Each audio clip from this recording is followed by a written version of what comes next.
Israel యేసుక్రీస్తు నామములో మీ శుభం తెలియజేస్తున్నాం. మనం ఎప్పుడు కూడా చింతిస్తూ దిగులు పడుతూ ఉంటాం.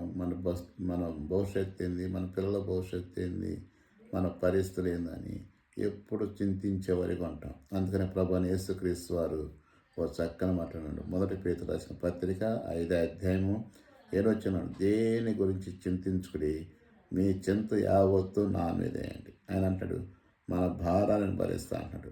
అందుకనే ఆలోచన కూడా చక్కగా అంటాడు, దేవుడు తగిన సమయమందు మిమ్మల్ని హెచ్చించినట్లు ఆయన బలిష్టమైన చేతుల కింద ఉండాలి. దేవుడు ఆశీర్వదించిన దాకా మనం వేచి ఉండాలి. ఇప్పుడు మనం పంట వేసామనుకోండి, వెంటనే వస్తుందా? రాదు. అది పండిన దాకా మనం ఏం చేస్తుంటాం? దాని వైపు ఎదురు చూస్తూ ఉంటాం. నాటేయంగానే కోసుకొని వస్తాం, గింజలు వస్తాయా? రావు.